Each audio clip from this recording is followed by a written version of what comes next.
श्लोक 34. इंद्रियस्य इंद्रियस्यार्थे रागद्वेषौ व्यवस्थितो तयोर्न वशमागच्छेत् तौ ह्यस्य परिपंथिनो. अर्थ, इंद्रियांच्या विषयासंबंधी इंद्रियांची प्रीती अथवा द्वेष हे स्वभावसिद्ध असतात. त्यांच्या अधीन होऊ नये, कारण ते याचे शत्रू आहेत. विवरण. मागील श्लोकात प्रकृतीचे स्वभावानुसार प्रत्येकाचे वर्तन घडते असे सांगितले आहे. या श्लोकात स्वभाव प्रकृतीचेच वर्णन थोड्याशा वेगळ्या दृष्टीने केलेले आहे. इंद्रियांचे अर्थ म्हणजे विषय. यामध्ये कान, त्वचा, नेत्र, जिव्हा व नासिका या 5 इंद्रियांचे अनुक्रमे शब्द, स्पर्श, रूप, गंध व रस हे विषय आहेत. प्रत्येक इंद्रियांचा विषय निश्चित ठरलेला आहे. यामध्ये अदलाबदल करता येत नाही. जसे कानाचा विषय शब्द हा आहे. इंद्रियांचे विषय जसे निश्चित आहेत, तसेच त्यांचे रागद्वेष पण निश्चित आहेत. इथे राग या शब्दाचा अर्थ प्रीती असा आहे. मधुर शब्दावर, मंजुळ ध्वनीवर कानाचे प्रेम असते. कठोर कर्कश आवाज किंवा शब्द त्याला आवडत नाहीत. नावड म्हणजेच द्वेष आणि राग म्हणजे प्रेम, आसक्ती, प्रीती, आपुलकी, मैत्री. तर द्वेष म्हणजे मत्सर, नावड, शत्रुत्व, तिरस्कार. रागद्वेष हे परस्पर विरोधी भावना आहेत. रागद्वेष विषयांबद्दल असतात. म्हणजे असे की सुंदर सुगंधी फूल आपल्याला हवे वाटते, त्याबद्दल आपल्या मनात प्रीती आणि आसक्ती निर्माण होते. पण या उलट कुजलेली दुर्गंधीयुक्त घाणेरडी गोष्ट पाहिली की आपल्या मनात तिरस्कार उत्पन्न होतो, म्हणजेच त्याबद्दल द्वेष वाटतो, त्याबद्दल नकोशी भावना निर्माण होते. सामान्य माणूस या विषयाचे बाबतीत रागद्वेषाचे अधीन असतात. एखाद्याला दुसऱ्याची संपत्ती पाहून त्याबद्दल आसक्ती निर्माण होते. तसेच सुंदर वस्तू, सुंदर स्त्री याबद्दल सुद्धा आसक्ती निर्माण होते व त्या गोष्टी ज्यांचे जवळ आहेत त्याबद्दल त्या व्यक्तीच्या मनात द्वेष निर्माण होतो. या आसक्तीमुळे व द्वेषामुळेच लोकांमध्ये भांडणे होऊ शकतात, युद्ध होतात, प्रसंगी जीवसुद्धा गमावले जातात. या रागद्वेषामुळे माणूस लुटला जातो व ते आपला नाश करतात. म्हणून त्यांना परिपंथीनो म्हणजे वाटमारे म्हटलेले आहे. हाच विषय अगदी थोडक्यात जरा सांगते की आजकाल आपण बघतो समाजात की एखाद्या मुलाचं एखाद्या मुलीवर प्रेम असतं आणि ती त्याला हवी असते आणि ती जर मिळाली नाही तर तो काय करतो की काय ॲसिड फेक, तिचा नुकसान कर किंवा तिला अगदी ठार मारून टाक, इथपर्यंत ह्या गोष्टी थराला जातात. आणि हाच तो रागद्वेष असा आपला जो आहे तो प्रकृतीकडून व्यक्त केला जातो. येथे एक लक्षात घ्यायला हवे, ज्यांना इंद्रिय वश झाली आहेत ते विषयांचे म्हणजे रागद्वेषाचे अधीन होत नाहीत. त्याबद्दल त्यांना आसक्ती तिरस्कार काहीच नसते. असे असले तरी एखादा गोड पदार्थ त्यांना गोडच लागतो, फुलाचा सुगंध त्यांना सुखावतो, पण या गोष्टीवर ते मोहित होत नाहीत. त्याच्या प्राप्तीसाठी ते तळमळत नाहीत. ते मिळावे म्हणून कोणावर बळजबरी अत्याचार करत नाहीत. एखादे सुगंधी फूल रस्त्यावरून जाताना दिसले तरी ते फूल त्या झाडावरून हे असे लोक तोडणार नाहीत. या उलट आपल्यासारखे सामान्य माणूस ते फूल त्याला लगेच पाहिले की हवेसे वाटते. मग तो काय करतो तर ते कोणालाही न विचारता तत्क्षणी तोडून घेतो आणि सकाळी फिरायला जाणाऱ्या अनेक लोकांना ही गोष्ट अनुभवायला आलेलीच असेल. वर्तनातील हा फरक प्रत्येकाने लक्षात घ्यायला हवा. तसेच इंद्रियांचा विषय बहुतेक वेळेला बाहेरचा असतो. इंद्रिये या शरीराबाहेर उघडणाऱ्या खिडक्या आहेत. जसे डोळे बाहेरचे दृश्य बघतात, कान बाहेरून आलेला आवाज ऐकतात, स्पर्श बाहेरील गोष्टीला केला जातो व त्या त्या गोष्टीचा अनुभव घेतला जातो. ते विषय एकदा अनुभवले की त्याची स्मृती मनात राहते. ते विषय पुन्हा पुन्हा स्मरणात येतात. मग त्याबद्दलचे रागद्वेष म्हणजेच आवडनिवड किंवा प्रेम तिरस्कार असे मनात घर करून राहतात. ज्याबद्दल आसक्ती वाटते ते पुन्हा पुन्हा अनुभवावेसे वाटतात.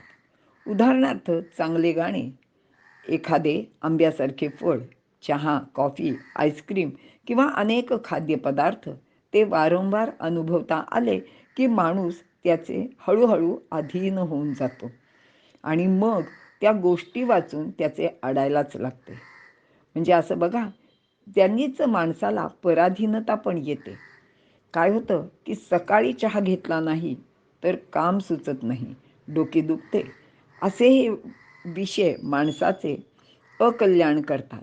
म्हणून योगी लोक रागद्वेषाला आपल्या मनात थारा देत नाहीत. रागद्वेषाचे अधीन झालेल्यांची विचारशक्ती व विवेकसुद्धा संपुष्टात येतो. अविचाराने घडलेली कृती आपला घात करते. म्हणून रागद्वेषाला आपल्या ताब्यात ठेवावे व त्यांच्या साह्याने आपण चांगलेपणाने जगावे. रागद्वेष योग्य प्रमाणात असतील तर मात्र माणूस जीवनात यशस्वी होतो. आता जर आपण भगवान श्रीकृष्णांचंच उदाहरण घेतलं तर अनेक वेळी ते अशा प्रकारे वागताना आपल्याला दिसलेले आहेत की दुष्टांबद्दल त्यांच्या मनात राग होता आणि त्यांचे जे भक्त होते किंवा जे साधे सरळ सन्मार्गी लोक होते त्यांच्याबद्दल त्यांना नेहमीच प्रेम वाटायचे. आणि असं आहे की दुष्टांचा संहार करण्यासाठी द्वेषसुद्धा काही प्रमाणात हवाच. तसे झाले नाही तर त्यांना ठार मारता येणार नाही. तसेच सज्जनांचे रक्षण करताना त्यांचेबद्दल प्रेम जिव्हाळासुद्धा हवाच की. भूतदया पण प्रेमावर अवलंबून आहे. ज्याबद्दल रागद्वेषाची भावना मनात नसेल त्याचे बाबत माणूस तटस्थ राहतो.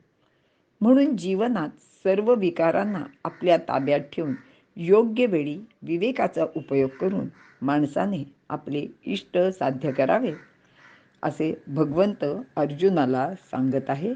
इथे थांबूया. श्लोक 35.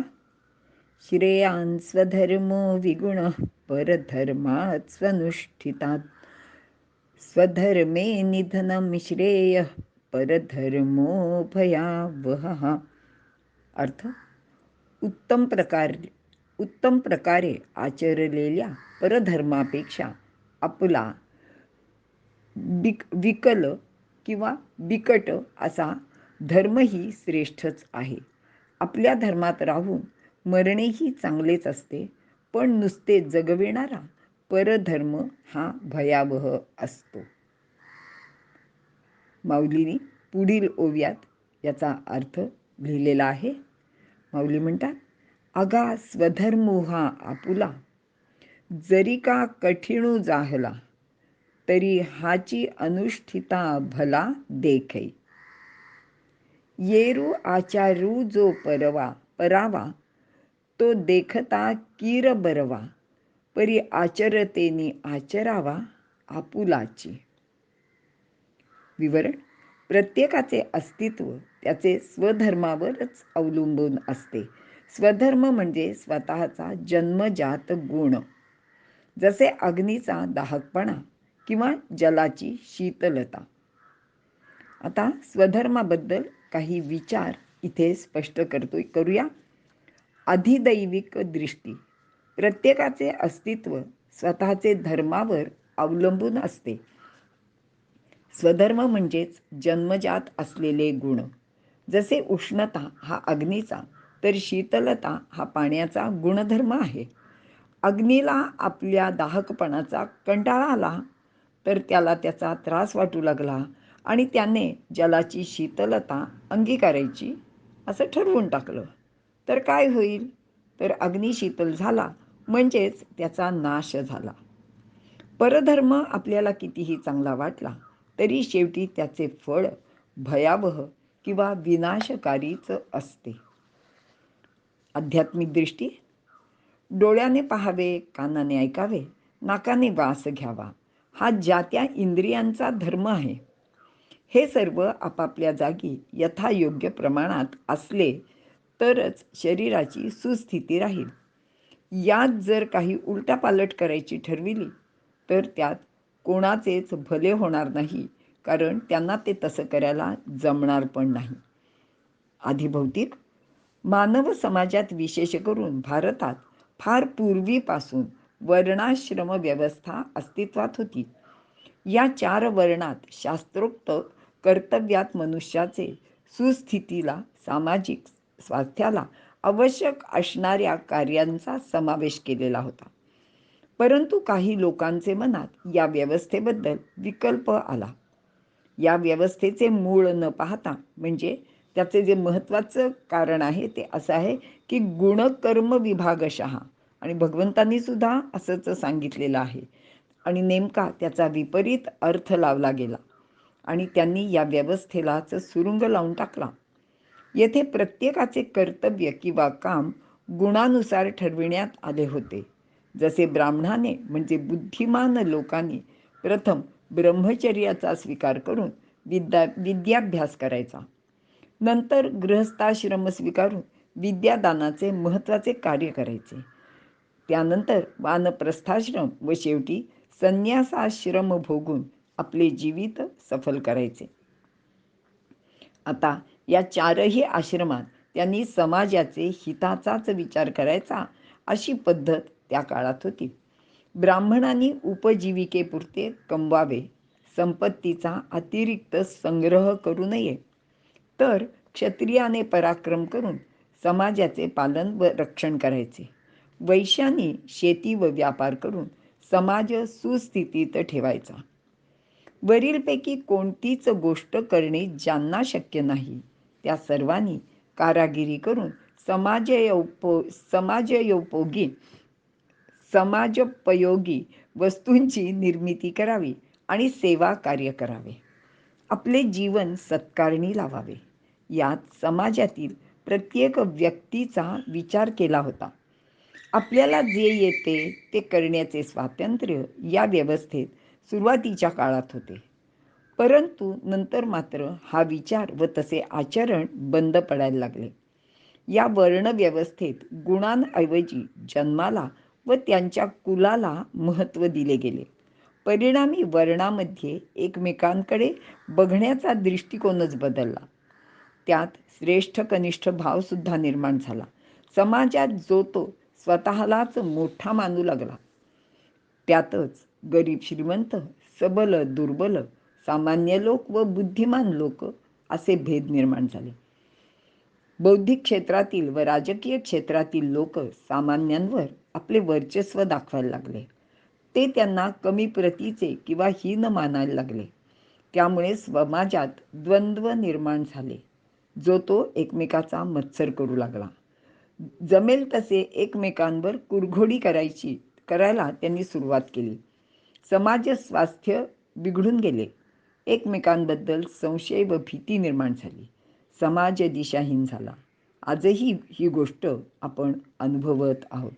प्रत्येकाने आपल्या जन्मजात स्वधर्माचे प्रमाणेच वागले तर प्रत्येकाचे कल्याण होईल आणि श्रेयान स्वधर्म हेच खरे सत्य आहे. परधर्म भयावहा. यामध्ये सर्वात चांगले उदाहरण पंचतंत्र किंवा ईसापनीती यातील कथेतील गाढवाचे आहे. एकदा एक गाढव जंगलात इकडे तिकडे फिरत असताना त्याला एका सिंहाचे कातडे सापडते आणि ते बघतो आणि त्याला वाटतं की अरे, सिंहाचं कातडं आहे, आपण आपल्या अंगावर पांघरू, म्हणजे काय होईल, आपल्यालाच लोक सिंह समजायला लागतील आणि मग आपण जंगलचा राजा होऊ. आणि त्याप्रमाणे त्यांनी ते सिंहाचे कातडं अंगावर पांघरलं आणि लोकांना, म्हणजे जंगलातल्या प्राण्यांना सांगितलं की आजपासून मीच तो तुमचा राजा आहे. पण थोड्याच वेळात त्याचे ते सोंग उघडे पडले. मग काय म्हणता, मग इतर प्राण्यांनी त्याला ठारच मारून टाकले. असा हा दुसऱ्याचा धर्म स्वीकारला तर स्वतःचा नाशच होतो. आज प्रचलित असलेल्या हिंदू धर्म, मुसलमान धर्म किंवा इतर विविध धर्मांचे दाखले विचारात घेतले जात असले तरी जेव्हा गीता सांगितली तेव्हा हे असले कोणतेही धर्म पंथ अस्तित्वात नव्हते आणि त्या अर्थाने गीतेत धर्म किंवा स्वधर्म हे शब्द आलेले नाहीत. या गोष्टीचा प्रत्येकाने नीट विचार करायला हवा. तर स्वधर्म म्हणजे ज्याचा त्याचा जन्मजात असलेला गुणधर्म, जो त्याला निसर्गाने बहाल केलेला असतो. जसे लोखंडाचा कठीणपणा तर सोन्याचा मऊपणा. प्रत्येक प्राणीमात्राला आपला गुणधर्म प्राप्त झालेला असतो. म्हणजे असं बघा की गाय गवतच खाणार तर वाघ सिंह हे प्राण्यांची शिकार करून मांस भक्षण करणार. मग ते जर उपाशी असले तरी एकमेकांचे अन्न खाणार नाहीत. म्हणजे वाघ सिंह कधीही गवत खाणार नाहीत तर गाय शिकार करून मांस भक्षण करणार नाही. प्रसंगी आपापले आहार जर त्यांना मिळाले नाही तर ते मरण पत्करतील, पण परधर्म स्वीकारणार नाही. अशाच निसर्गदत्त गुणांवर आधारित आपली वर्णव्यवस्था आधारलेली होती. याच अर्थाने येथे धर्म हा शब्द अभिप्रेत आहे. म्हणूनच परधर्म भयावह असे म्हटले आहे. अगदी आत्ताच्या पद्धतीने धर्माचा विचार केला तरी परधर्म हा भयावहच असतो. आपल्याकडे कित्येक लोकांनी परकीयांचे छळाला कंटाळून किंवा त्यांना बळजबरीने किंवा आर्थिक प्रलोभनं दाखवून सत्तेसाठी आपले ऐहिक जीवन सुखात जावे यासाठी दुसऱ्याचा धर्म म्हणजे मुसलमान किंवा ख्रिश्चन धर्म स्वीकारला. पण प्रत्यक्षात त्यांची अवस्था न घर का न घाट का अशीच झाली. मात्र स्वधर्मासाठी मरण पत्करलेले गुरु गोविंद सिंग किंवा शंभूराजे आजही वंदनीय पूजनीय आहेत. स्वधर्मासाठी निधनम श्रेयस ठरले. काही वेळा जन्माने मिळालेला धर्म किंवा गुण विचारपूर्वक प्रयत्नाने माणूस बदलू शकतो. अशावेळी त्याचा परधर्म भयावह होत नाही. पण ह्या सर्व गोष्टी अपवादात्मकच आहेत हे सर्वप्रथम लक्षात घेतले पाहिजे. जसे काही बाल्या कोळी तप करून वाल्मिकी ऋषी झाले, क्षत्रिय असलेले विश्वामित्र ब्रह्मऋषी झाले, पेशवे घराण्यातील वीर पुरुष जन्माने ब्राह्मण होते तरी त्यांनी तलवार चालवून पराक्रम केला, क्षत्रिय धर्माचे पालन केले, शिवछत्रपतींनी स्थापन केलेले स्वराज्याचे रक्षण केले, वृद्धिंगत केले व वैभवशाली केले. पण हे सर्व नियमांचे अपवाद आहेत. त्यांची ही उदाहरणे आहेत. शिवाय ती मानवांची आहेत. मानवाला इतरांपेक्षा जाणीव जास्त असते. त्यामुळे तो जाणीवपूर्वक प्रयत्नांनी हे बदल घडवून आणू शकतो. मात्र एरवी परधर्म हा भयावहच आहे. म्हणून माऊली असं म्हणतात की तेवी आवडे तैसा साकडू, आचरता जरी दुवाडू, तरी स्वधर्मेची सुरवाडू परत्रीचा. दुवाडू म्हणजे कठीण असा जरी असला तरी परत्रीचा म्हणजे परलोकासाठी आपला स्वधर्म हाच चांगला आहे. इथे आपण थांबूया. भगवंताने अर्जुनाला असे हे स्वधर्माविषयी सर्व काही सांगितल्यानंतर अर्जुनाच्या मनात पुढील शंका निर्माण झाली. ती पाहूया. श्लोक 36.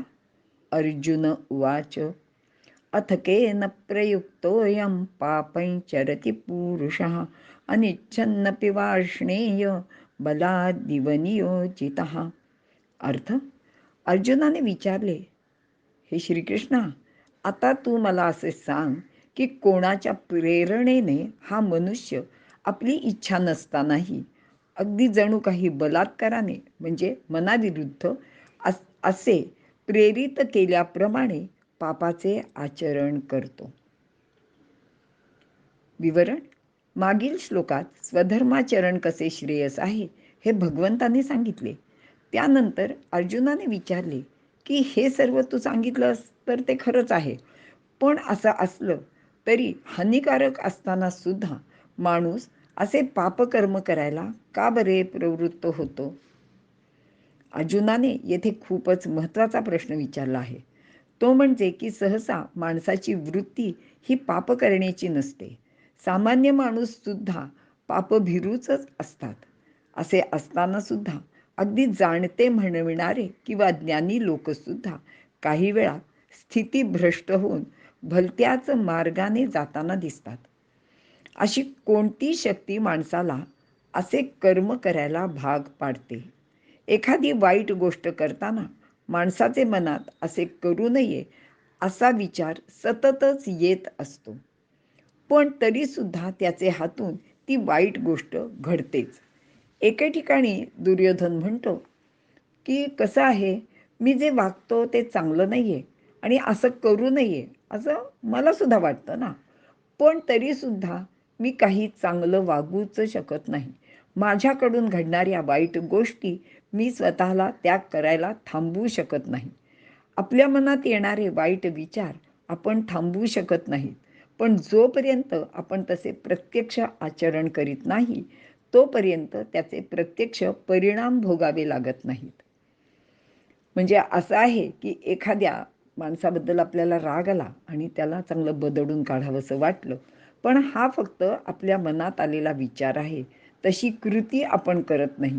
किंवा दुसऱ्याची एखादी चांगली वस्तू आहे आणि ती आपल्याला हवी आहे, असं ती आपल्याला घ्यावीशी सुद्धा वाटते, पण आपण ती प्रत्यक्षात घेत नाही.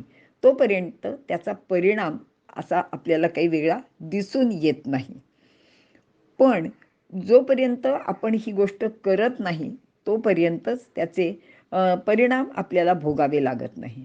आणि याचबाबत अर्जुन विचारत आहे की सामान्य अज्ञानी लोक ज्यांना शास्त्रार्थ, धर्माचरण वगैरे काही फारसे कळत नाही, त्यांचे हातून ही अशी गोष्ट एखादी वेळ चुकून घडू शकते. परंतु जे स्वतःला ज्ञानी म्हणतात ते सुद्धा असे आचरण करतात, असे वागतात आणि ते पाहून भगवंता मला खूप आश्चर्य वाटतंय. अगदी कळत असून सुद्धा त्यांनी पापाचरण का बरे करावे? का त्यांना कोणी असे करायला भाग पाडते? मौली म्हणतात की देवा हे ऐसे कैसे जे ज्ञानी याही स्थितीभ्रंशे, किंवा सर्वज्ञही जे होती हेयोपादही जाणती तेही परधर्मे व्यभिचरती कवणे गुणे. ते परधर्म स्वीकारण्याचा व्यभिचार कोणत्या गुणामुळे करतात बरे, असा प्रश्न अर्जुनाला पडलेला आहे. खरे तर पाप घडेल ही भीती मनात तर असतेच, तसे न करण्याचा प्रयत्नही केला जातो, पण कोणीतरी बळजबरीने त्यांना तसे करायला भाग पडते असं वाटतं. बलात्कारे सुईजती, किंवा ऐसा बलात्कारू एकू दिसे तो कवणाचा येथ आग्रहो असे, असं माऊली ह्या श्लोकाचं विवरण करताना म्हणतात.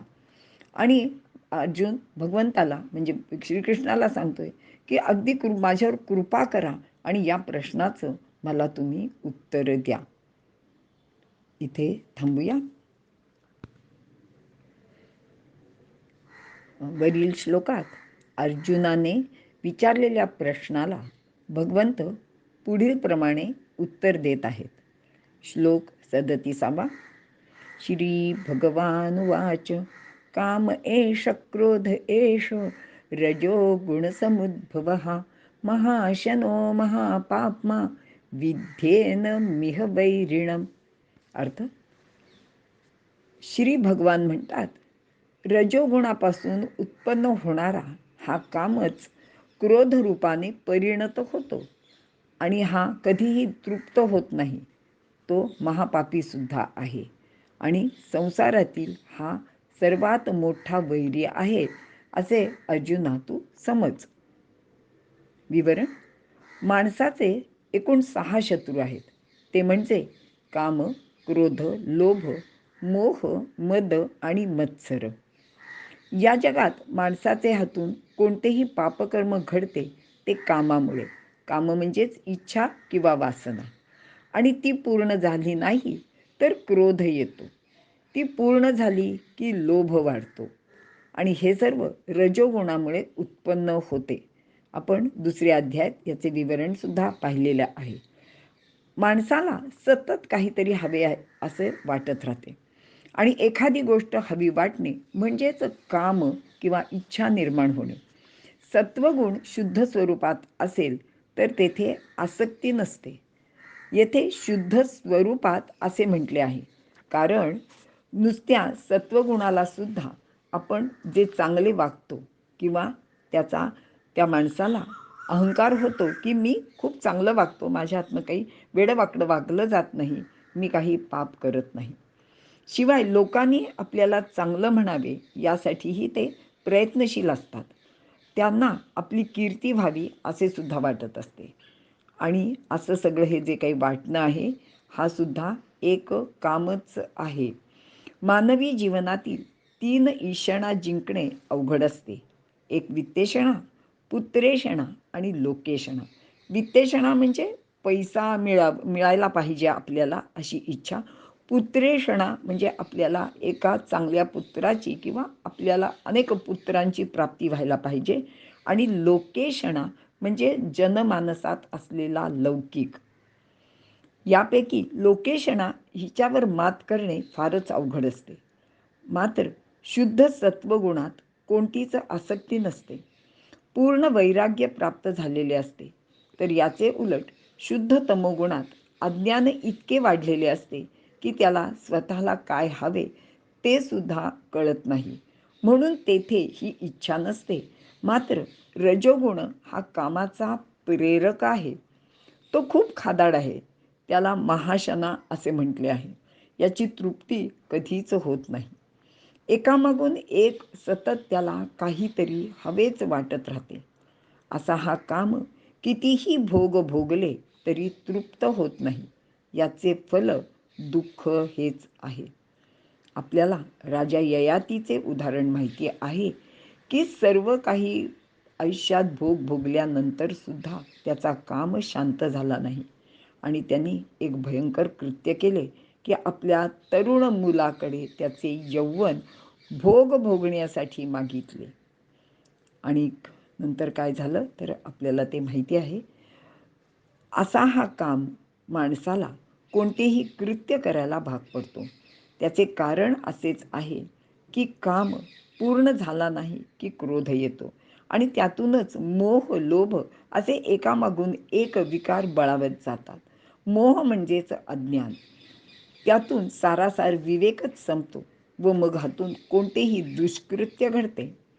असा हा बळजबरीने माणसाचे हातून दुष्कृत्य घडवितो. माऊली म्हणतात की हा काम ज्ञानीनं नित्य वैरिणा हा आहे. हा ज्ञानी लोकांचा नित्य म्हणजे नेहमीच असलेला वैरी आहे. असा हा काम याचा विचार भगवंतांनी सांगितला आहे. भगवान शंकराने या कामाचे दहनच करून टाकले म्हणून त्याला कामारी असे म्हणतात.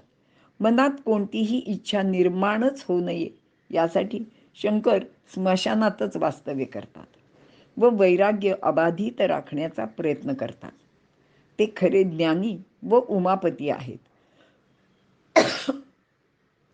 उमा म्हणजे विद्या. जो ज्ञानी नाही तो कामापासून दूर राहू शकत नाही.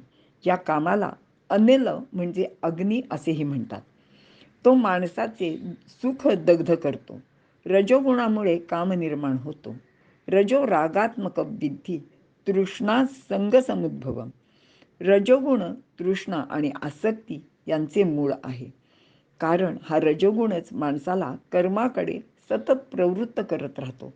तो वाढतो तेव्हा लोभ प्रवृत्ती व कर्मारंभ अशी मनाची अशांत वृत्ती वाढीस लागलेली असते. मन तर चंचल असते. सर्व प्राणी मात्रात जी भेदबुद्धी दिसते ती राजस ज्ञानामुळेच. या गुणामुळे धर्म अर्थ काम या 3 गोष्टी नीटपणे पूर्ण होत नाहीत. याचेमुळे भोगप्रवृत्ती वाढीस लागते. ती पूर्ण करण्यासाठी कर्म केले जाते. जगातील सर्व काही सुख मलाच हवे या विचाराने मनाचा समतोल बिघडतो. अशांत मन कोणतेही कार्य नीट करू शकत नाही. सर्व काही मलाच हवे या वृत्तीमुळेच कलह माजतात. अहंकार सुद्धा वाढीस लागतो. या अशा विषय भोगामुळे प्राप्त होणारे सुख क्षणिकच असते, ते लगेच नष्टसुद्धा होते. सुख थोडे दुःख फार असे याचे गणित आहे. रजोगुणापासून काम उत्पन्न होतो.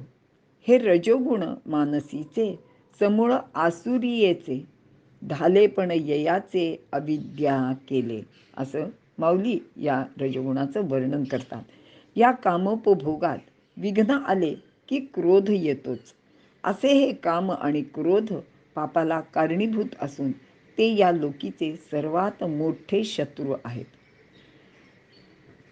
माऊली पुढील ओव्यात याचं वर्णन करतात की कामक्रोधू पाही जया ते कृपेची साठवण नाही, कृतांताच्या ठाई मानी जती. हे जीविताचे वैरी आहेत असंही ज्ञानदेव सांगतात.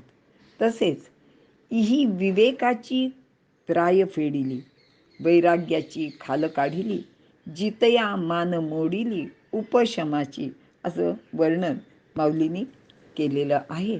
आणि इथे आपण थांबूया. श्लोक 38. धूमेनाव्रियते वह्निर् यथा दर्शोमलेन च, यथोल्बेनावृतो गर्भस्तथा तेनेदमावृतम्.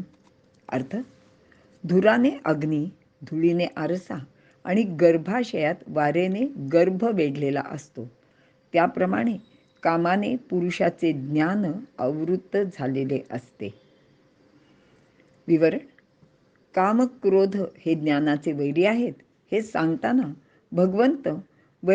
भगवंतांनी खालीलप्रमाणे 3 उदाहरणे दिली आहेत. लोक पापाचरण का करतात ते भगवंत सांगत आहेत. मागील श्लोकात रजोगुणापासून निर्माण होणारा काम हा माणसाचा शत्रू आहे असे त्यांनी सांगितले. तसेच या अध्यायात हे कामक्रोध ज्ञानाला कसे झाकून टाकतात ते सांगत आहेत. आणि यासाठी भगवंतांनी नित्य व्यवहारातील 3 उदाहरणे दिलेली आहेत. हे 3ही दृष्टांत चिंतनीय असेच आहेत. अग्नीचा परिणाम धूर निर्माण होणे. तसेच कित्येक वेळा ज्ञानी माणसाचे मनात कामक्रोध निर्माण होतात. काम म्हणजे उपभोगाची इच्छा. ही इच्छा नव्या इच्छांना, कल्पनांना जन्म देते. जसे सुरुवातीच्या काळात लोकांना मनोरंजनाचे साधन म्हणजे वाचन, श्रवण, भजन, कीर्तन, एकमेकाला भेटणे, गप्पा मारणे अशा प्रकारचे होते.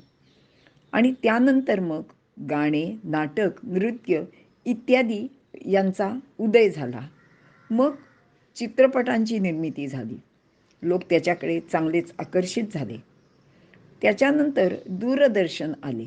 लोक घरात बसून करमणूक करून घेऊ लागले. याहीपेक्षा अनेक साधने मनोरंजनासाठी नित्य नवाने निर्माण होताना दिसतात. मनोरंजन ही एक गोष्ट आहे. याशिवाय आपले खाणे, कपडे, वाहने, नवनवीन पेय असे कामाची पूर्तता करण्यासाठी नव्या तंत्रज्ञानाने नवीन भोगविलासाची साधने समाजात रूढ केली आणि त्याच्यात लोक रममाण व्हायला लागले. परिणामतः इंद्रिय सौख्याचे विषय वाढतच गेले आणि अजूनही ते वाढतच आहेत. जसा अग्नी धुराने वेढलेला असतो तसे हे ज्ञान कामभावनेने वेढलेले आहे. दुसरं उदाहरण: आरशावर धूळ बसली की आपला चेहरा त्यात नीट दिसत नाही.